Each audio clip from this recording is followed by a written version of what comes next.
Cisco just overhauled the CCNA, and if you don't know what changed, your study plan is already wrong. The CCNA 200-301 has been updated to version 2.0. Cisco worked with Wendell Odom, the author of the official certification guide, and industry experts to rewrite what you need to know and how you prove it. 6 key changes affect every single person studying right now.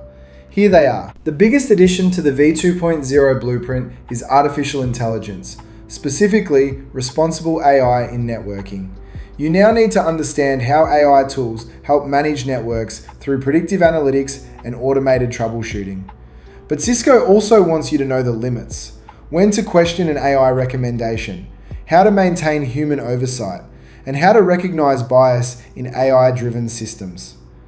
AI is here to work alongside your expertise, not replace it. 2 existing topics just got a major upgrade. Power over Ethernet now goes deep.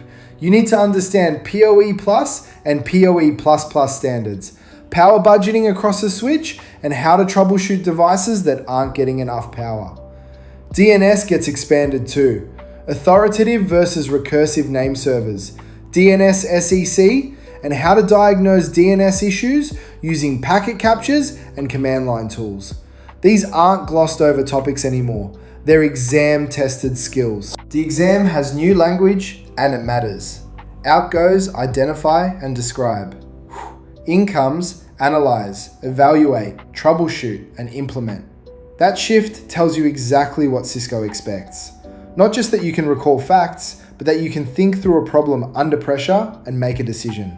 A single exam question might now combine VLAN config, PoE budgeting, and DNS troubleshooting in one real-world scenario. Wireshark is now a first-class citizen in the CCNA blueprint.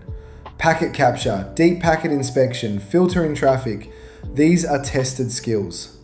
Alongside that, v2.0 introduces structured troubleshooting frameworks, documented, repeatable processes that use root cause analysis instead of guesswork. Think OSI layered approach, change correlation, and systematic hypothesis testing. The days of just typing show IP route and hoping are over. Lab simulations are more complex in v2.0. Cisco Modeling Labs, CML, is the preferred platform. It now integrates with AI tools, including a collaboration between David Bombal and Cisco, where Claude AI automates lab setup, generates configs from plain English descriptions, and provides intelligent troubleshooting guidance. Whether you use CML, GNS3, or Packet Tracer, the point is the same. You must be able to configure and troubleshoot real topologies, not just describe them. If you are actively studying, update your plan now.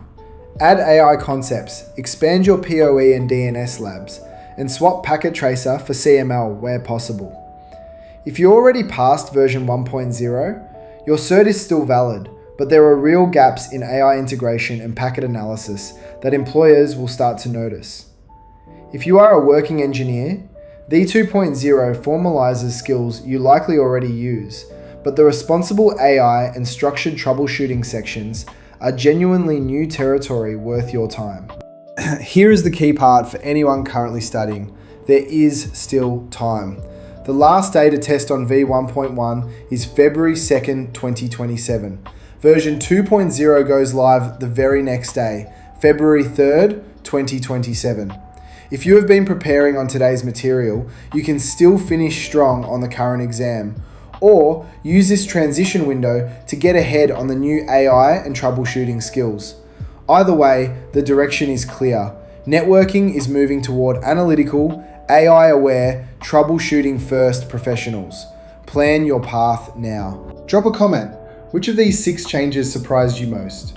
AI integration, PoE, DNS, the new exam verbs, Wireshark, or the CML labs? Your answer tells me exactly what's covered in the next video. Next video, a complete updated 12-week study plan built specifically around the CCNA v2.0 blueprint, including where AI, PoE, and Wireshark fit into your weekly schedule. Hit subscribe, and I will see you in the next one.